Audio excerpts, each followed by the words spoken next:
Тема дүйнөнүн жаратылыш ресурстары. Жаратылыш ресурстары бир нечеге бөлүнөт экен. Биринчи минералдык, энергетикалык жер ресурстары жана климаттык ресурстар болот. Биринчи минералдык ресурстар жөнүндө айтсак, азыркы күндө 250ге жакын пайдалуу кендердин түрлөрү, 200ге жакын иштетилүүчү жана кымбат баалуу таштар белгилеген. Азыркы экономиканын башкы багыты энергетиканын, металлургиянын, химиянын жана аларга байланыштуу кайра иштетүү, курулуш өнөр жай тармактарынын өнүгүүсүндө табигый негизде минералдык ресурстар же кен байлыктар түзөт экен. Демек, азыркы кезде минералдык ресурстарды пайдалануу глобалдык масштабтагы көтөрүлүп, аны үнөмдүү пайдалануу жолдору иштелип чыгууда. Иштетилген кендерди комплекстүү пайдалануу, экинчи ирет иштетүү, отундун альтернативдүү түрү күн энергиясын, шамал, ташкын жана тартылуу геотермалдык энергияны пайдалануу иштери жүргүзүлүп жатат. Активдүү геологиялык чалгындоо иштери өнүккөн мамлекеттерде, ошондой эле Гренландияда, Аляскада, Скандинавиянын түндүгүндө, Дүйнөлүк океандын калаасында өнүгүп келе жаткан өлкөлөрдүн татаал рельефтүү, катаал климаттык шарты бар райондорунда жүргүзүлүп, улам жаңы кендер ачылууда. Илим менен техниканын өнүгүүсүнө байланыштуу жаңы кендер ачылып, иштетиле баштады. Дүйнөлүк океандын түбүндө темирдин, марганецтин, жездин жана башка минералдардын зор запастары бар экен да. Эгерде картаны карап көрсөңөр, бул картада бүт минералдык ресурстардын картасы болуп эсептелинет экен. Бул жерде эң минералдык ресурстарга бай бул Евразия материгинин жээктери, Африка материгинин жээктери, Түндүк Америка материги жана Австралиянын тегерегиндеги бул минералдык ресурстарга бай болуп эсептелинет экен жана ошондой эле Дүйнөлүк океандын түбү дагы бул минералдык ресурстарга өтө бай экен. Минералдык ресурстар бул казылып алынуучу кендер болуп эсептелинет экен. Ресурстук ситуацияны жакшыртуунун дагы бир жолу металлды жана башкаларды экинчи ирет пайдалануу, ошондой эле аларды алмаштыруучу пластмасса же болбосо башкаларды колдонуу. Бул сырьёну экинчи ирет иштетүү экологиялык ситуацияны да жакшыртат, себеби бул процессте өндүрүштөн катуу таштандылар чыкпайт экен. Экинчи бул энергетикалык ресурстар. Энергетикалык дүйнөдөгү минералдык отун ресурстарынын 60% көмүрдүн запасы түзөт. Мына мурунку жерде картаны карасаңар, бул дүйнө жүзү боюнча көмүрдүн запасы боюнча берилген да.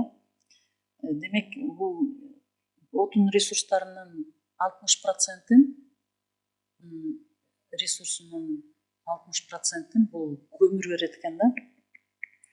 Ал эми нефть менен газдын үлүшү, бул жерде мен Сауд Арабиясынын тегерегинен гана алгам. Бул жерде нефть менен газдын үлүшү 27%-тен ашпайт экен. Дүйнөдө жалпы көмүрдүн запасы 14 триллион тонна.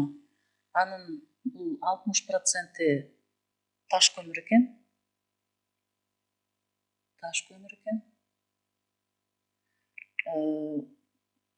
40% күрөң көмүр.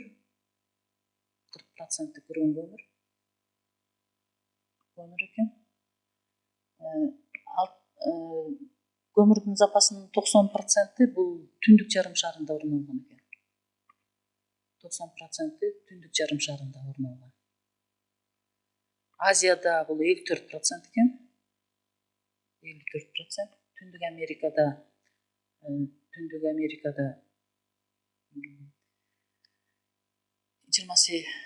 Түндүк Америкада болсо,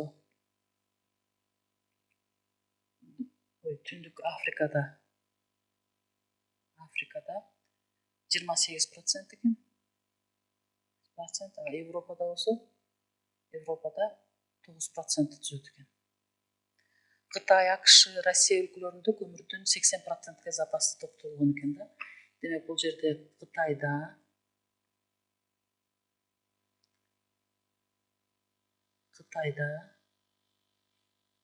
Россияда жана Америка Кошмо Штатында көмүрдүн 90% топтолгон экен, дүйнө жер шарындагы.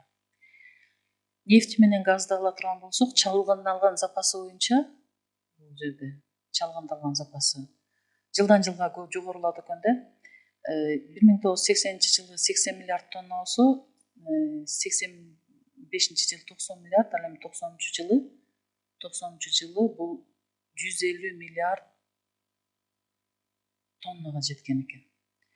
Ал эми газ болсо акыркы 10 жылдын ичинде 135 триллион кубка жеткен. Нефтинин эң ири запасы мына бул жерге мен картасын түшүрүп койгом. Жакынкы жана ортоңку чыгыш өлкөлөрү бул Сауд Аравиясы,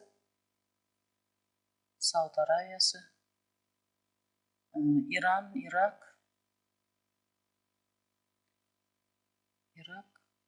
Кувейт, Бириккен Араб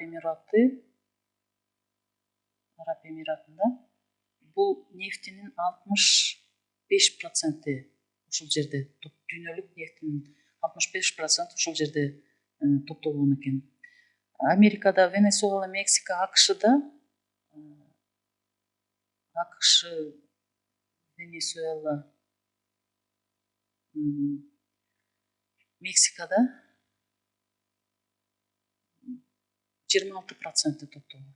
26%. Демек, бул эки региондун нефтинин 26% топтолгон. Африкада болсо 6% топтолуптур нефтинин. Батыш Европада болгону 1,7%. Россияда 6% нефтинин топтолгон экен. Кытай менен Индонезияда болсо бул жерде 4,4% нефтинин запасы топтолгон экен. Ортоңку чыгышка таандык 20га жакын гиганттык газ кени чыккан региондорго жалпы дүйнөлүк газдын 70% топтолгон. Дагы бул энергетикалык ресурстардын бири бул уран. Урандын потенциалдык ресурсу 10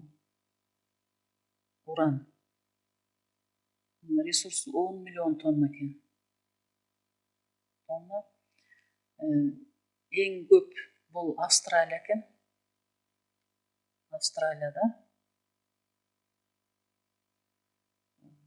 460 миң тонна дейт. Анан дагы эң көп бул Түштүк Африка Тар Республикасында 250. Андан кийин Бразилияда, АКШда мына ушундай запастары топтолгон экен. Кийинки жер ресурстары боюнча ала турган болсок, бул картада бул топурак катмарлары жандуу жаратылыштын негизин түзөт. Бул байлык миңдеген жылдар кылымдар бою жаралган. Демек, жер ресурстарынын негизги байлыгы бул топурак болуп эсептелинет экен.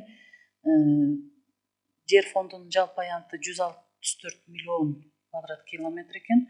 Жана ошондой эле жер ресурстары айыл чарбасына керектүү жерлер болуп бөлүнөт экен. Бул жерде картада берилген айыл чарбасына керектүү жерлер жана иштетилген жерлердин баардыгы тең берилген.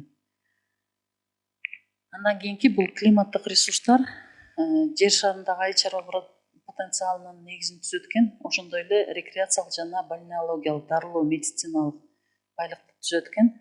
Бул климаттык ресурстар, агроклиматтык ресурстар болуп күндүн энергиясы болуп бөлүнөт экен. Шамал энергетикасы дагы болуп бир нече бөлүктөргө бөлүнөт экен. Мына биз азыр дүйнөнүн жаратылыш ресурстары боюнча кыскача маалымат алдык.